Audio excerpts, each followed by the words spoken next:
India replied immediately that we would not let this go unanswered. I don't work for the government. As you know, I work for an opposition party, but I myself authored an op-ed in one of India's leading papers, the Indian Express, within a couple of days, saying the time had come to hit hard but hit smart. And I'm pleased to say that's exactly what India did. India sent a clear message, number one, that it was not going to take terror lying down, it would answer, but equally that by delivering very precisely calculated, calibrated strikes on very specific targets, it was also sending a message that this was not meant to be the opening salvo in a protracted war, but just an act of retribution, that we were prepared to stop with that act. In other words, not just in other words, it was officially conveyed. There is a regular hotline between the two directors general of military operations. The message was conveyed that this was the intent, that it was pointed out that no military targets, no civilian targets, and no governmental targets had been hit, not even by accident, and that the message therefore had been delivered exactly and precisely to the terrorists and their handlers. This issue will not go away.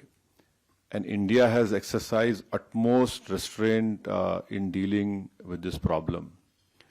I don't want to reiterate what the head of my delegation, my honorable good friend Jay Panda, has said. But please understand that India has exercised utmost restraint. You know, even after the Pahalgam attack which took place, in which 26 tourists have lost their lives. And please, understand the enormity of this massacre which took place.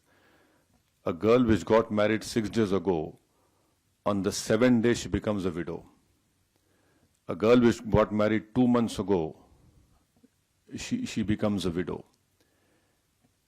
India has all the wherewithal, and inshallah we have all the means to ensure the safety of not only the Indians, but anyone who lives in India. Because if you see on the 9th or 10th of May, when Pakistan unleashed whatever it had, no amount of damage happened in the mainland India. Yes, in the Poonch area, we know what has happened.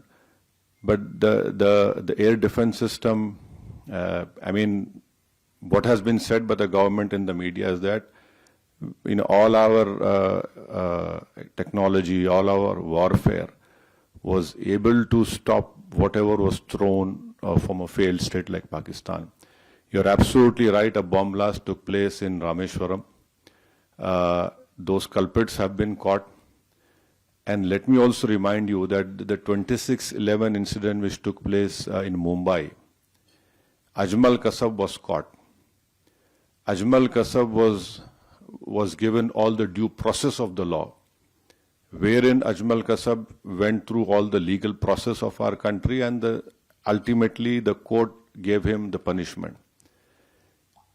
Even after that, the Indian investigators gave all the evidences which was required to the Pakistani government.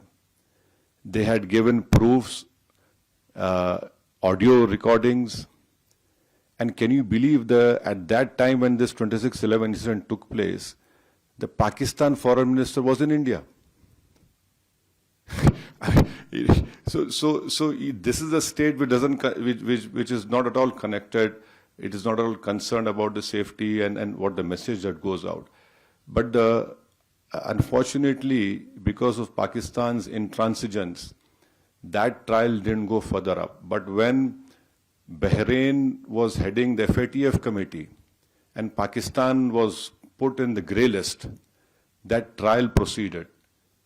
And after that, Pakistan came out of grey list, and unfortunately those people were convicted only in money laundering, not in terrorist charges. And there was a UN designated terrorist called Zakiur Rahman Lakhvi. I don't know where in the world the prison system is such that Mr. Zakiur Rahman is a designated terrorist. and by being in prison, his wife gives birth to a child. Now this is what Pakistan's legal system or the support of the state is concerned. So I can only assure you with all the responsibility that our government has taken all the steps to protect the life and limb of every Indian, and this government has made very clear. Next time you take up this misadventure, it will be beyond what they are expecting. See, we don't want to reply in that way, but there is a limit to the patience of the Indians. You cannot go on and come into India and kill people. You cannot place bombs. The first terrorist suicide bomb took place in front of Jammu Kashmir Assembly.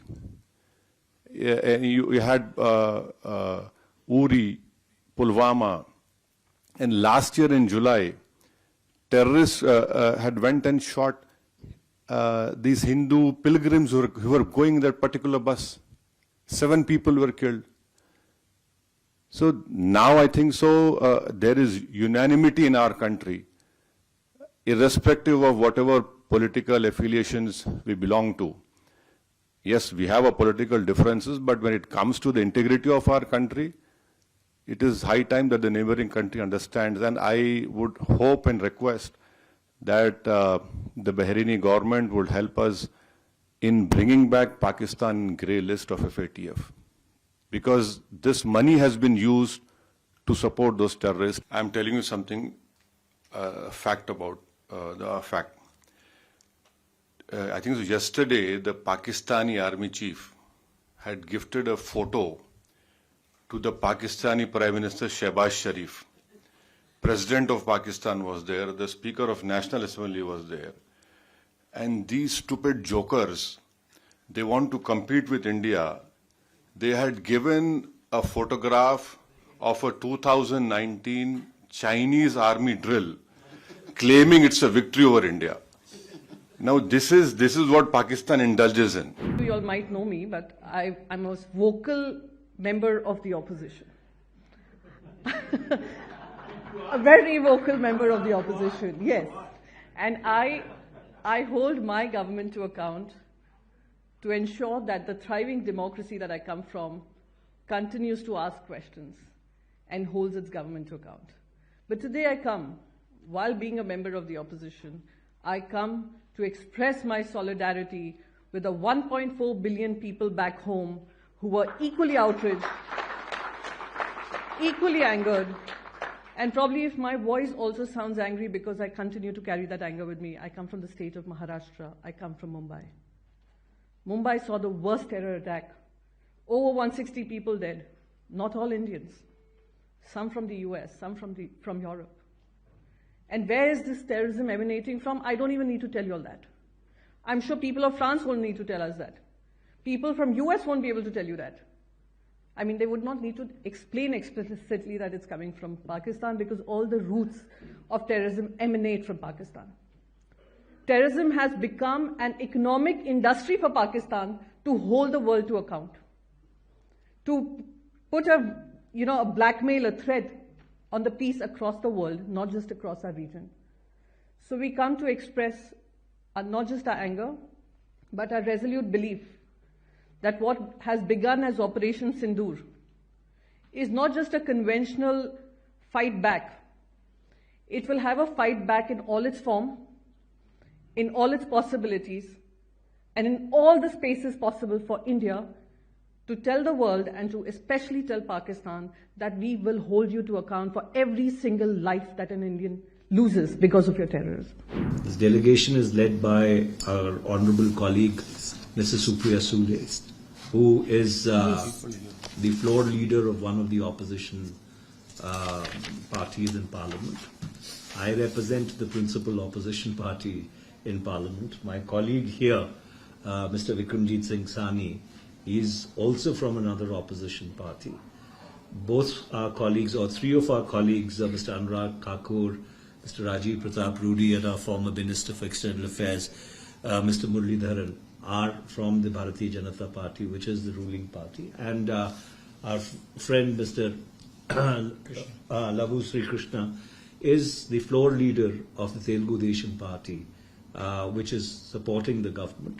So therefore, the manner in which this delegation has been structured and the way it has been constituted is to convey our national resolve that if terrorism keeps getting perpetrated against India from across the border, if Pakistan continues to use terrorism as an instrument of state policy, if you have a state on our western border where there is no distinction between the state and the semi-state actors that it spawns, then under those circumstances, it is our national resolve that under no circumstances would that be tolerable. India then reserves the right to energize the full spectrum of options that are available to it in order to protect and defend itself, its national interest. You wanted to know about the national language. I think the national language of India is unity in diversity.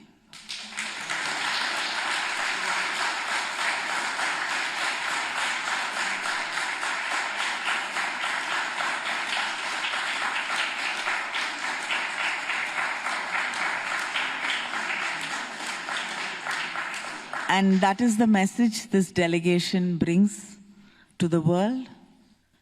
And I think that is the most important thing today.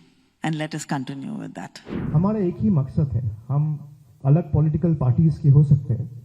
यहाँ पे मैं opposition party का हूँ, John ब्रिटॉस है, वो opposition party के हैं, सलमान खुर्शीद जी जो बहुत सीनियर पार्लियामेंटेरियन रह चुके हैं, फॉर्मर एक्सटर्नल अफेयर्स मिनिस्टर है, वो अपोजिशन के पार्टी के हैं.